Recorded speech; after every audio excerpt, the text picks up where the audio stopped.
Assembly సమావేశాలు నిన్నటితో ముగిశాయి. బడ్జెట్ సమావేశాలని చెప్పుకోవడానికి సిగ్గుచేటు. ఎంత అసభ్యంగా ఉందంటే భారతదేశ చరిత్రలో మొట్టమొదటిసారిగా ఇలా జరిగిందేమో. సాధారణంగా ఎన్నికలు ఏ ఏడాది అయితే జరుగుతాయో ఆ ఏడాది ఓటాన్ అకౌంట్ బడ్జెట్ పెడతారు. ఎందుకంటే ఎన్నికలకు వెళ్ళటానికి ముందు. మరి ఎన్నికలు ముగిసిన తర్వాత జూన్ నెలలో కొత్త ప్రభుత్వం వచ్చిన తర్వాత ప్రమాణ స్వీకారాలు చేసిన తర్వాత అప్పుడు ఫుల్ బడ్జెట్ పెట్టారు. ఇది ఆనవాయితీ. వైఎస్ఆర్ కాంగ్రెస్ పార్టీ గతంలో కూడా జూన్ నెలలో ప్రభుత్వాన్ని చేపట్టిన తర్వాత ఫుల్ బడ్జెట్ 2 లక్షల కోట్లతో పెట్టడం జరిగింది. అది ఆనవాయితీ ఎప్పుడు. కానీ విచిత్రమైనటువంటి పద్ధతిని ప్రవేశపెట్టారు. ఈసారి బడ్జెట్ అన్నది ఫుల్ బడ్జెట్ పెట్టకుండా ఓటాన్ అకౌంట్ బడ్జెట్ మళ్లీ రెండోసారి ప్రభుత్వం అధికారంలోకి వచ్చిన తర్వాత కూడా ఓటాన్ అకౌంట్ బడ్జెట్ 4 నెలలకు పెట్టారు. అంటే సెప్టెంబర్ అక్టోబర్తో పూర్తవుతుంది. ఇప్పుడు ఫుల్ బడ్జెట్ పెట్టారు. అంటే ఇప్పుడు ఫుల్ బడ్జెట్ ఈ నెలలో పెడితే నవంబర్, డిసెంబర్, జనవరి, ఫిబ్రవరి, మార్చి, అంటే మార్చిలో మళ్ళీ బడ్జెట్ వస్తుంది. మళ్ళీ బడ్జెట్ పెట్టుకోవాలి, మళ్ళీ బడ్జెట్ సమావేశాలు పెట్టుకోవాలి. బడ్జెట్ సమావేశాలు పూర్తవుతున్నాయి, మళ్ళీ బడ్జెట్ సమావేశాలు ప్రారంభమవుతాయి. ఇది చరిత్రలో ఎక్కడో లేదు. దుర్భరమైన పరిస్థితి. అంటే ఈ కూటమి ప్రభుత్వం బడ్జెట్ కూడా పెట్టుకోలేని దౌర్భాగ్యమైన స్థితిలో, దిక్కుమాలిన స్థితిలో ఉంది అనడానికి ఇదే నిదర్శనం. బడ్జెట్ సమావేశాలు ఎందుకు పెట్టలేదు? అసలు ఫుల్ బడ్జెట్ ఎందుకు పెట్టలేకపోయారు? చంద్రబాబు నాయుడు ఎన్నికలకు ముందు ఈ రాష్ట్రానికి అప్పు 15 లక్షల కోట్లు అని చెప్పాడు. మరికొద్ది రోజుల తర్వాత 14 లక్షల కోట్ల అప్పు అని చెప్పాడు. ఆ తర్వాత సాక్షాత్ గవర్నర్ గారి ప్రసంగంలో గవర్నర్ గారి చేత అబద్ధం ఆడించాడు. 10 లక్షల కోట్లు అన్నాడు. కానీ నిజానికి నిన్న బడ్జెట్ బుక్ లో చంద్రబాబు నాయుడు సాక్షాత్ ప్రవేశపెట్టిన బడ్జెట్ బుక్ లో చూస్తే 6,42,000 కోట్లు. అంటే రాష్ట్రం విడిపోయిన తర్వాత, ఉమ్మడి రాష్ట్రంగా ఉండి విడిపోయిన తర్వాత వచ్చిన అప్పు 2014 నుంచి 19 వరకు చంద్రబాబు నాయుడు ప్రభుత్వం, తెలుగుదేశం ప్రభుత్వం చేసిన అప్పు, 2019 నుంచి 24 వరకు జగన్మోహన్ రెడ్డి గారి ద్వారా ఆ ప్రభుత్వంలో జరిగినటువంటి అప్పు మొత్తం కలిపి 6,41,000. ఇంకా కార్పొరేషన్లు వీటి ద్వారా తీసుకుంటే మహా అయితే 7,20,000 కోట్లు. దీన్ని మరి 14 లక్షల కోట్లని ఎలా చెప్పాడు చంద్రబాబు నాయుడు? గవర్నర్ గారి చేత 10 లక్షల కోట్లని ఎలా చదివించాడు? మరి నిన్న బడ్జెట్ లో 6,40,000 కోట్లు ఎందుకు చూపించాడు? మోసం, దగా, ప్రజలకు మోసం చేశారు, నయ వంచన చేశారు. మీరు ప్రజలకు ఏమని చెప్పి అధికారంలోకి వచ్చారు? సూపర్ 6 చేస్తామన్నారు, సూపర్ 7 చేస్తామన్నారు. ఎస్, మేము అదే అడిగాం. మీరు బడ్జెట్ సమావేశాలు ఇప్పటికైనా ఫుల్ బడ్జెట్ పెట్టారు, ఓకే, సంతోషం. చరిత్రలో మొదటిసారిగా ఇంత లేటుగా ఫుల్ బడ్జెట్ పెట్టడం ఓకే. కానీ ఇప్పుడు బడ్జెట్ లో ఏ అంశాలు పెట్టారు? ఈ ప్రశ్నలన్నింటి మీద సంధించే ప్రయత్నాలు చాలా చేశాం. 11 రోజులు బడ్జెట్ సమావేశంలో ఒక ప్రశ్నకు కూడా సరైన సమాధానం రాలేదు. డైవర్షన్, మేమేదైనా అడిగితే దాన్ని డైవర్ట్ చేయడం, వైఎస్ఆర్ కాంగ్రెస్ పార్టీని విమర్శించడం, జగన్మోహన్ రెడ్డి గారిని విమర్శించడం, బహిరంగ సమావేశాల్లో ఏ రకంగా అయితే మాట్లాడతామో సాక్షాత్తు మంత్రులే అసెంబ్లీలోనూ కౌన్సిల్లోనూ మాట్లాడటం, ప్రశ్నలకు సమాధానం చెప్పలేకపోవటం, సభని వేరే మాట్లాడుతూ అనవసరంగా డైవర్ట్ చేయడం, సభా సమయాన్ని వృధా చేయడం, మొత్తంగా ఈ 11 రోజుల్లో కూడా అసెంబ్లీ గాని కౌన్సిల్లో గాని ప్రతిపక్ష పార్టీకి స్థానం లేకుండా చేయటం. అందుకే జగన్మోహన్ రెడ్డి గారు అన్నారు, నాకు ప్రతిపక్ష హోదా ఇవ్వండి, నేను హౌస్ లోకి వస్తాను అని. ప్రతిపక్ష హోదాకి ఇవ్వడానికి స్థానాలకి సంబంధం లేదు. ఎందుకంటే ఏదైతే ప్రతిపక్ష హోదాలో ఎన్ని స్థానాలు గెలిచినప్పుడు కూడా వాళ్ళకి ఇవ్వాలి. కానీ అది ఇవ్వకుండా కాలయాపన చేస్తున్నారు. కోర్టుకు వెళ్ళాం, హైకోర్టు నుంచి నోటీసులు వచ్చాయి. సాక్షాత్ స్పీకర్ హైకోర్టు నోటీసులు రిసీవ్ చేసుకోలేదు దౌర్భాగ్యం. ఏం ప్రతిపక్ష హోదా ఇస్తే భయమా? జగన్మోహన్ రెడ్డి గారు హౌస్ కు వస్తే మీ తాట తీస్తారని భయమా? ప్రశ్నిస్తారని భయమా? ఎందుకు ఇవ్వట్లేదు? అసెంబ్లీలో మేము ప్రతిపక్ష హోదా ఎందుకు అడుగుతున్నామంటే కొంత సమయం వస్తుంది అపోజిషన్ లీడర్కి కొంత సమయం వచ్చినప్పుడు ప్రజా సమస్యల పైన మాట్లాడటానికి అవకాశం వస్తుంది. జగన్మోహన్ రెడ్డి గారు బడ్జెట్ మీద రెస్పాండ్ అవ్వడానికి 1 గంట 40 నిమిషాలు పడింది. అదే మీరేమంటున్నారు? పులివెందుల ఎమ్మెల్యే అంటున్నారు. పులివెందుల ఎమ్మెల్యే గారికి అయితే ఎంత ఇవ్వాలి టైము? అంత వస్తుందా? కాబట్టి అపోజిషన్ హోదాలో ప్రతిపక్ష హోదా మీరు ఇస్తే మాకు కొంత సమయం వస్తుంది. ఆ సమయంలో ప్రజా సంబంధమైనటువంటి విషయాలు మేము మాట్లాడతామని తెలియజేస్తుంటే అది ఇచ్చే దమ్ము లేదు, చేత కాదు. ఇక కౌన్సిల్లో మా సంఖ్య బాగా ఉండటం వల్ల మేము గట్టిగా ప్రతిఘటించాం. ప్రతి విషయంలో కూడా మాట్లాడాం, ప్రతి విషయంలో కూడా నిలదీశాం. అయ్యా మీరు ఎన్నికలకు ముందు ప్రజలకు వాగ్దానం ఇచ్చారు, వాగ్దానం ఇచ్చిన దానిలో ఈ ప్రశ్నల్లో అవన్నీ ఉన్నాయి.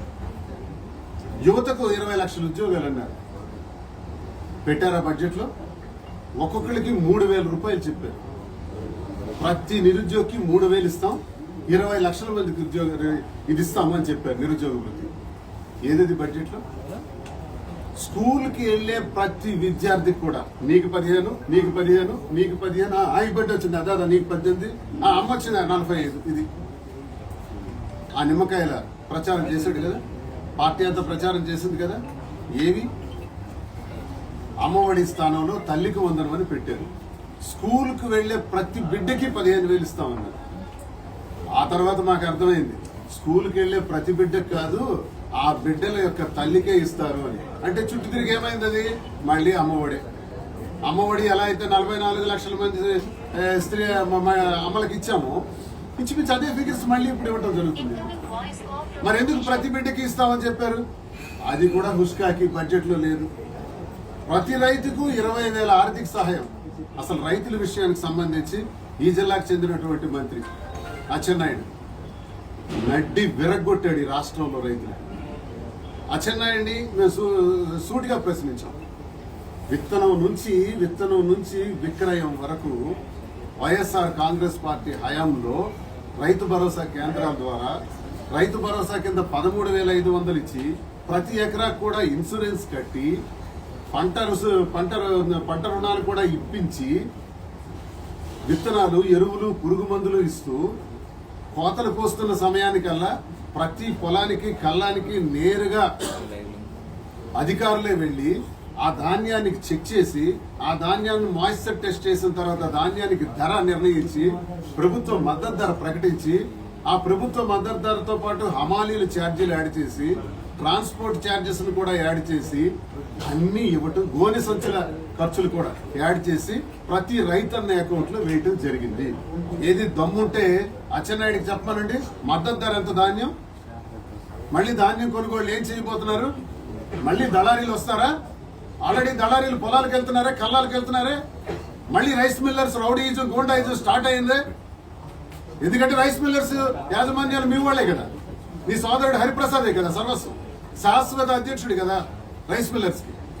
కాబట్టి దోపిడీ చేస్తారు. మీకు ఉంది కదా రైస్ మిల్, దోపిడీ చేస్తారు. ధాన్యాన్ని ఇష్టానుసారంగా రైతులకు గిట్టుబాటు ధర లేకుండా దళారీ వ్యవస్థ ద్వారా మీరే దళారీలుగా మారిపోతారు. ఈ రోజు రైతుల తాలూకా నడ్డి విరగొట్టాడు వ్యవసాయ శాఖ మంత్రి అని నేను స్పష్టంగా తెలియజేస్తున్నాను. దీని మీద ప్రశ్నించాం, సమాధానం లేదు. దాటవేసే కార్యక్రమం. ప్రతి మహిళకు కూడా 19 సంవత్సరాల నుంచి 59 సంవత్సరాల వరకు 1,500 రూపాయలు ఇస్తా ఉన్నారు మీ సూపర్ 6 లో. ఏది బడ్జెట్ లో పెట్టారా? ప్రతి ఇంటికి ఏడాదికి 3 గ్యాస్ సిలిండర్లు అన్నారు. గ్యాస్ సిలిండర్స్ మీద పెద్ద చర్చే జరిగింది. మేము అడిగాం, ఏడాదిలో 3 గ్యాస్ సిలిండర్స్ అన్నారు కదా, మరి ఇప్పుడు ఎన్నాళ్ళు అయింది? ఇంచుమించు నవంబర్ వచ్చింది అంటే ఇప్పటికి 2 సిలిండర్స్ మీరు ఇవ్వాలి. 2 సిలిండర్స్ ఇవ్వాల్సిన స్థితిలో మీరు ఎన్ని ఇవ్వబోతున్నారని స్పష్టంగా అడిగాం ప్రశ్న మంత్రిని. మంత్రి అంటాడు, ఎవరో కాదు, జనసేన చెందినటువంటి మనోహర్ ఇచ్చిన సమాధానం ఏంటంటే, మంత్రి గారు మేము మార్చి వరకు 2వ సిలిండర్ ఇవ్వలేము అని. సాక్షాత్ సభ కౌన్సిల్ సాక్షిగా ఆయన ఇచ్చినటువంటి సమాధానం. ప్రజలందరూ ఏమనుకుంటున్నారు, మార్చి కల్లా 3 సిలిండర్లు ఇచ్చేస్తారన్నారు. 3 వస్తాయి కదా అనుకుంటున్నారు, కానీ మార్చి వరకు 1 సిలిండరే. 2వ సిలిండర్కి ఇంకా టైం లేదు, చెప్పలేదు. ఎప్పుడు ఇస్తారో కూడా చెప్పలేదు. మేము క్లారిటీగా అడిగాం, సభలో రికార్డ్ అవుతుంది చెప్పండి అని. చెప్పలేకపోయినారు. క్లారిటీగా చెప్పారు, ఒకటేంటంటే ఒకే సిలిండర్ ఇస్తాం, మార్చి వరకు 1 సిలిండర్ అని చెప్పారు. దాన్ని క్లారిటీ తీసుకున్నాం. అలాగే ప్రజల పైన 17,000 కోట్ల రూపాయలు పన్ను వేశారు ఎలక్ట్రిక్ ఛార్జెస్ మీద. ఇప్పుడు ప్రతి ఒక్క బిల్లులో కూడా, ప్రతి ఒక్క కరెంటు బిల్లులో కూడా వచ్చే నెల నుంచి అదనపు ఛార్జీలు పడబోతున్నాయి. 17,000 కోట్ల రూపాయలు. దాన్ని మేము ప్రశ్నించాం. ప్రశ్నిస్తే సమాధానం రాలేదు. అప్పుడు మేము వాకౌట్ చేశాం. ఈసారి కౌన్సిల్ నుంచి 4 సార్లు వాకౌట్ చేశాం. 4 సార్లు వాకౌట్ చేయాల్సినటువంటి పరిస్థితి సభ్యులకు వచ్చింది. ప్రజల మీద విద్యుత్ భారాన్ని వేసే అధికారం మీకు ఎవడిచ్చాడు? 17,000 కోట్ల రూపాయలు అదనంగా వేస్తారా అని చెప్పి మేము వాకౌట్ చేసాం. దాన్ని తీవ్రంగా వ్యతిరేకించాం. మహిళలకి బస్సు ఉచితం అన్నాం. ఏది ఇది? సూపర్ 6. ఈ సూపర్ 6 అమలు చేయాలంటే ఎంత అవుతుందో తెలుసా అండి? మేము ఒక అంచనా వేసాం. ఆ అంచనాల్లో భాగంగా ఆడబిడ్డ నిధి కోసం 18 ఏళ్లు నిండిన ప్రతి మహిళకి నెలకు 1,500 రూపాయలు ఇస్తే 37,000 కోట్లు అవుతుంది. దీపం పథకం కింద ప్రతి కుటుంబానికి 3 గ్యాస్ సిలిండర్స్ ఇస్తే 4,115 కోట్లు అవుతుంది. తల్లికి వందనం కింద ఎంతమంది పిల్లలుంటే అంతమందికి 15,000 రూపాయలు ఇచ్చుకుంటా వెళ్తే 12,450 కోట్లు అవుతుంది. అన్నదాత కింద ప్రతి రైతుకి 20,000 రూపాయలు చొప్పున ఆర్థిక సహాయం చేస్తే 10,708 కోట్లు అవుతుంది. అలాగే స్థానిక బస్సులో మహిళలందరూ ప్రయాణం చేయడానికి అవకాశం ఇస్తే 3,000 కోట్లు అవుతుంది.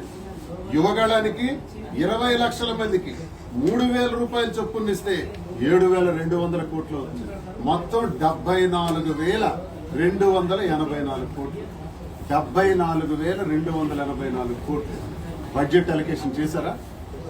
బడ్జెట్ లో పెట్టారా? మరి ఫుల్ బడ్జెట్ కదా, పెట్టాలి కదా. మరి ప్రజలకు ఎందుకు మోసం చేశారు? సూపర్ 6 మీదే. సూపర్ 6 తల ఖర్చుది 74,000 కోట్లు. ప్రజలకు మోసం చేశారు, దగా చేశారు. మేము దీన్నే ప్రశ్నించాం. మరి ఎందుకు మోసం చేశారండి? దానికి సాక్షాత్ సవిత మంత్రి గారు అంటారు, జగన్మోహన్ రెడ్డి గారు నొక్కినటువంటి బటన్స్ వల్ల, ఆ బటన్స్ వల్ల వచ్చిన ధనంతో మహిళలందరూ మద్యం గంజాయి తాగుతున్నారట. మీరు ఒక మహిళేనా? సిగ్గు లజ్జ సరం ఉందా? మీరు ఒక మహిళ అయింది, సాటి మహిళలు జగన్మోహన్ రెడ్డి గారు బటన్ నొక్కడం ద్వారా వచ్చినటువంటి డబ్బులతో గంజాయి అలవాటు పడ్డారా? మద్యం సేవిస్తున్నారా? సాక్షాత్ సభలో ఈ మాట్లాడతారా? చాలా ఉద్రేకం, చాలా కోపాన్ని తెప్పించారు మంత్రి గారు. అంతేకాదు, మరి విద్యాశాఖ మంత్రి అంటాడు 100 ఎలుకల్ని తిన్న ఒక వ్యక్తి అంట హజ్కి వెళ్ళాడంట, లేకపోతే కాశీకి వెళ్ళాడంట. అంటే కాశీకి వెళ్ళేవారు, హజ్ యాత్ర చేసేవాళ్ళు. అంటే మత విద్వేషాలు రెచ్చగొట్టే విధంగా, మతం మీద ఇష్టానుసారంగా మాట్లాడిన దానిపైన కూడా గట్టిగా ప్రతిఘటించాం. అంటే కాశీ గాని హజ్ యాత్ర గాని చేసేవారు పుణ్యం కోసం వెళతారు తప్ప, దేవుణ్ణి దర్శించుకోవడం కోసం వెళ్తారు తప్ప, క్రిమినల్ కేసులు చేసి, హత్యలు చేసి, మోసాలు చేసి అక్కడికి వెళ్తారా? ఏంటి నీ అభిప్రాయం? హజ్ యాత్రకు సంబంధించి నువ్వు వాడినటువంటి మాట ఏంటి విద్యాశాఖ మంత్రి? అలాగే కాశీ యాత్ర గురించి కూడా మీరు మాట్లాడే మాటలేంటి? ఇది నేను మీకు తెలియజేసేది ఏంటంటే, సభలో మేము అడిగిన ప్రశ్నలకు సమాధానం చెప్పకుండా ఇలాంటి సమావేశాలు, ఇలాంటి మాటలతో సభా సమయాన్ని వృధా చేస్తూ, డైవర్షన్ పాలిటిక్స్ చేస్తూ, 100 రోజులైంది మీరేం సాధించారు అంటే తిరుపతి లడ్డూలో కల్తీ జరిగిందని డైవర్షన్. ఢిల్లీలో వైఎస్ఆర్ కాంగ్రెస్ పార్టీ కార్యకర్తల మీద హత్యలు జరిగాయి అని మేము ఢిల్లీలో ప్రదర్శన చేస్తే హెలికాప్టర్ పెట్టి అధికారులు పెట్టి ఓ ఊరికి పంపించడం, వరదల్లో సమాచారం చెప్పకపోవటం, కౌన్సిల్ అసెంబ్లీలో కూడా డైవర్షన్ చేయటం, ఇలా డైవర్షన్ తోనే వీళ్ళు కాలయాపన చేశారు. ఆఖరికి ఎంత దుర్మార్గం అంటే పిఎస్సి ఎన్నిక జరిగింది.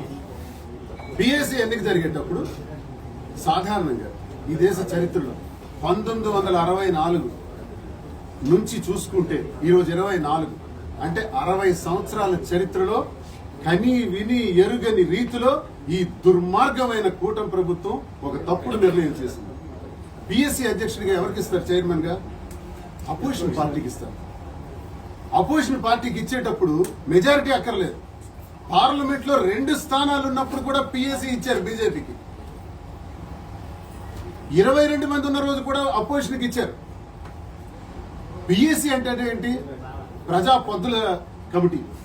అంటే ప్రభుత్వం చేస్తున్నటువంటి పరిపాలనా విధానాల మీద, ప్రభుత్వపు లెక్కలపైన నిగ్గుదీసి అడిగే అవకాశం ప్రతిపక్షానికి ఇస్తారు. ఒక పెద్ద సీనియర్ నాయకులు పెదిరెడ్డి లాంటి వాళ్ళు నామినేషన్ వేస్తే దానికి అక్రమంగా ఎన్నిక జరిపి పెదిరెడ్డి గారికి పిఎస్సి ఇవ్వడానికి ఇష్టం లేక, అంటే ప్రతిపక్షానికి ఇవ్వాలి. ఇక్కడ పెద్దిరెడ్డి రామచంద్రారెడ్డి గారు కాదు, ప్రతిపక్షానికి ఇవ్వాలి. ప్రతిపక్షానికి ఇస్తేనే ప్రశ్నలు వస్తాయి, నిగ్గు తేలుస్తారు, మీ ప్రభుత్వంలో జరిగినటువంటి అక్రమాలని ప్రజల తరఫున మాట్లాడతారు. అలా మాట్లాడతారు కాబట్టే 60 సంవత్సరాల చరిత్రలో మొట్టమొదటిసారిగా జనసేనకు చెందినటువంటి సభ్యుడికి పిఎస్సి ఇచ్చారు. అడగగలడా? పబ్లిక్ అకౌంట్స్ మీద మాట్లాడగలడా? దమ్ముందా అతనికి? ఎలా ప్రశ్నిస్తాడు? మీ పార్టీకి చెందిన వాళ్ళకి కూటమిలో ఒక వ్యక్తి, ఒక పార్టీ అయినటువంటి వ్యక్తి, అది జనసేన పార్టీ మీ కూటమిలో ఉంది, మంత్రిత్వ శాఖలు కూడా చేస్తుంది. ఆ పార్టీకి చెందిన వ్యక్తికి మీరు పిఎస్సి ఇస్తే పిఎస్సి తరఫున చైర్మన్ గా ఆయన ఏం మాట్లాడగలుగుతాడు? ఇంట్లోనే దొంగలందరూ ఇంట్లోనే ఉంటారు, ఆ దొంగలోనే ఒక దొంగకి చైర్మన్. ఇంకా దొంగతనం గురించి మాట్లాడతాడా? ఇది దుర్మార్గం. ఏమంటే ఇలాంటివి ప్రశ్నిస్తాం కాబట్టి, ఇలాంటి మాట్లాడతాం కాబట్టి మా మీద తప్పుడు కేసులు పెడతారు. నేను అడిగాను, శ్రీకాకుళం జిల్లాకి కేంద్ర మంత్రిగా ఉన్నాడు రామ్మోహన్ నాయుడు, ఓకే, వ్యవసాయ శాఖ మంత్రిగా ఉన్నాడు అచ్చెన్నాయుడు. 5 నెలలు అయిపోయింది, 6వ నెలలోకి వచ్చాం. ఏంటి మీరు చేస్తున్నారు? మా ప్రభుత్వం అధికారంలోకి వచ్చినప్పుడు 2.5 ఏళ్లు కరోనాతో నరకం అనుభవించాం. కరోనా సమస్య నుంచి బయటపడుతూ కరోనాకు ముందే 19వ సంవత్సరంలోనే అధికారంలోకి వచ్చిన 3వ నెలలోనే అమ్మఒడి, రైతు భరోసా, జగనన్న విద్యా దీవెన, జగనన్న వసతి దీవెన, ఆరోగ్యశ్రీ, వైఎస్ఆర్ ఆరోగ్య ఆసరా, ఇలా నవరత్నాలన్నీ పెట్టి 2,70,000 కోట్ల రూపాయలు నిధులన్నీ కూడా ప్రజలకి ఇచ్చి బ్రహ్మాండమైన పథకాలు అమలు చేశాం. ఈ రోజు మీరు ఈ జిల్లాకు వచ్చేటప్పుడు కూడా మేము ఒక పోర్టు తీసుకొచ్చాం. 25,000 మంది నిరుద్యోగులకి ఉద్యోగ కల్పనకు చేయడానికి మీరు ఎప్పటి నుంచో చెప్తున్నారే భావనపాడు పోర్ట్ అని. భావనపాడులో నిర్మాణం సాధ్యం కాదు, మూలపేటలో అయితే అవుతుంది. భావనపాడులో 2 గ్రామాలు అక్కడ R&R ప్యాకేజ్ కింద మార్చాలి, సంఖ్య ఎక్కువ ఉంది. అదే మూలపేట విష్ణుచక్రం గ్రామాలు తీస్తే 600 పీడిఎఫ్లతో అక్కడ పోర్టు నిర్మాణం చేయొచ్చు. భూమి కూడా 1,250 ఎకరాలు. మీరేం చెప్పారు? చంద్రబాబు నాయుడు, ఈ అచ్చెన్నాయుడు, ఇదే రామ్మోహన్ నాయుడు ఏం చెప్పారు? భావనపాడులో పోర్టు కావాలంటే 15,000 ఎకరాలు కావాలన్నారు. ఎవడబ్బ సొమ్ముని 15,000 ఎకరాలు మీరు కావాలని ఆ రోజు భూసేకరణ ప్రయత్నం చేశారు. అంటే భావనపాడు, మరిపాడు, ఆ సెలగపేట, నౌపడ గ్రామం వరకు 15,000 ఎకరాలు కావాలంట పోర్టు నిర్మాణం చేయడానికి, భావనపాడు పోర్టు నిర్మాణానికి. నేను ఆ రోజే ప్రశ్నించాను, 15,000 ఎకరాలు దేనికి? ఈ ల్యాండ్ బ్యాంక్ ఏం చేయబోతున్నారు? విశాఖపట్నంలో 1,600 ఎకరాల్లో పోర్టు ఉందే, ముంబైలో 2,200 ఎకరాల్లో పోర్టు ఉందే. భారతదేశంలో ఏ పోర్టు చూసుకున్నా కనీసం 2,500 ఎకరాలకు దాటలేదే. మీరెందుకు 15,000 ఎకరాలు అడుగుతున్నారని ప్రశ్నించాను. ఈ రోజు వైఎస్ఆర్ కాంగ్రెస్ పార్టీ నేతృత్వంలో, జగనన్న నాయకత్వంలో, జగనన్న ముఖ్యమంత్రిగా 1,250 ఎకరాల్లో మాత్రమే మూలపేట పోర్టు తీసుకొచ్చాం. 25,000 మంది ఉద్యోగాలకి శ్రీకారం చుట్టాం. ఈ శ్రీకాకుళం జిల్లాలోనే 75% నిరుద్యోగులకి ఆ పోర్టులో ఉద్యోగాలు కల్పించాలని గట్టిగా చెప్పి పోర్టు నిర్మాణంలో ఏప్రిల్ 1923వ సంవత్సరం ప్రారంభిస్తే ఎన్నికల నాటికి షిప్ తెస్తామన్నాం, తెచ్చాం. 75% పోర్టు నిర్మాణం పనులు పూర్తి చేశాం. ఈలోగా ప్రభుత్వం మారింది. ఇప్పుడు మీరు అధికారంలోకి వచ్చారు. చెప్పు, ఎప్పుడు పోర్టు పూర్తి చేస్తారు? ఎప్పుడు మూలపేట పోర్టు నిర్మాణం పూర్తి చేసి జాతికి అంకితం చేయబోతున్నారు? 25,000 మందికి ఉద్యోగాలు ఇవ్వాలి కదా, 75% లోకల్ వాళ్ళకే ఇవ్వాలి కదా, ఇస్తున్నారా? మూలపేట విష్ణు చక్రం గ్రామాలకి R&R ప్యాకేజీ కింద ఆ ఇళ్ల నిర్మాణాలు చేయాలి కదా, చేస్తున్నారా? వాళ్ళకి ఎప్పుడు తరలిస్తే ఎప్పుడు వాళ్ళకి బంగారం లాంటి భవనాలు కట్టిస్తాం? అలాగే ఇరమండలం వట్ట బ్యారేజ్ నుంచి ఎలా అయితే జగన్మోహన్ రెడ్డి గారు అక్కడ కిడ్నీ వ్యాధిగ్రస్తుల కోసం పైప్ లైన్స్ ద్వారా త్రాగునీరు అందించారు ఇచ్చాపురం పలాస నియోజకవర్గాలకి. అదే రకంగా పోర్టు నిర్మాణంలో భాగంగా ఆ R&R ప్యాకేజ్ లో ఉండే వాళ్ళకి రేపు ఇతర దేశాల నుంచి ఇతర ప్రాంతాల నుంచి ప్రజా అవసరాల కోసం మొత్తం నీరు మరి అక్కడి నుంచే హిరమండలం నుంచి తీసుకురావాలని మేము మాటిచ్చాం. తెస్తామని ఏర్పాట్లు కూడా చేశాం, నిధులు కూడా శాంక్షన్ చేశాం. ఇప్పుడు ఆ నీటిని రప్పిస్తున్నారా? అక్కడ సాల్ట్ వాటర్ ఉంది. ఈ పరిస్థితుల్లో నువ్వేం చేయబోతున్నావు అచ్చెన్నాయుడు క్లారిటీ ఇవ్వాలి. ఎవరో బిడ్డల కంటే ఎత్తేసుకోవటం కాదు. మేము తెచ్చాం పోర్టు, మా జగనన్న తెచ్చాడు. జగనన్న తెచ్చినటువంటి పోర్టుని ఎప్పుడు పూర్తి చేయబోతున్నారు? ఎప్పుడు స్థానిక సమస్యలు పరిష్కరించబోతున్నారు? ఇంకో మాట విన్నాను, మరి కేంద్ర మంత్రి అయిన వెంటనే రామ్మోహన్ నాయుడు ఒక మాట చెప్పాడు, టెక్కల్లో ఎయిర్పోర్ట్. అయ్యా మేము పెట్టింది ఇచ్చింది సీ పోర్ట్ అబ్బా, మేము ఇచ్చింది సీ పోర్ట్. ముందు సీ పోర్ట్ ఫినిష్ చేయండి. సీ పోర్ట్ ఫినిష్ కాకుండా ఎయిర్పోర్ట్ అంటాడు. ఓకే, ఎయిర్పోర్ట్ అన్నావు, నిన్నటి వరకు టెక్కల్లో అన్నావు, మరి ఈ రోజు ఏంటి కొత్తగా పలాసలో అంటున్నావు? ఎందుకు షిఫ్ట్ అయింది? పలాసలో ఎయిర్పోర్ట్ ఏంటి? అసలు నా ప్రశ్న, శ్రీకాకుళంలో కళింగపట్నంలో ఎయిర్పోర్ట్ అనుకున్నాం కదా, మరి అది నిర్మాణం చేయరా? శ్రీకాకుళం హెడ్ క్వార్టర్కే దిక్కు లేదు. మీరు డెక్కలన్నారు నిన్న, ఈ రోజు పలాస అంటున్నారు. ఎయిర్పోర్ట్ పేరుతో 15,000 ఎకరాలు మళ్లీ కావాలంటున్నారు. మళ్లీ దోపిడీకి శ్రీకారం చుట్టారు. నేను ఈ రహస్యం ప్రజలకు తెలియజేస్తున్నాను. మళ్లీ 15,000 ఎకరాల ల్యాండ్ బ్యాంక్ కావాలంట ఎయిర్పోర్ట్ కి. నిన్నటి వరకు సీ పోర్ట్ కోసం భావనపాడు పోర్టు పేరుతో 15,000 ఎకరాలు కాజేయాలని చూస్తే మేము అడ్డుకున్నాం. వీళ్ళ ఆటలు సాగలేదు. మళ్లీ అధికారంలోకి వచ్చారు. ఇప్పుడు 15,000 ఎకరాల ఎయిర్పోర్ట్ పేరుతో మళ్లీ ఆక్రమించాలని చూస్తున్నారు. అలా జరిగితే అడ్డంగా ఉంటానని మాటిస్తున్నాను.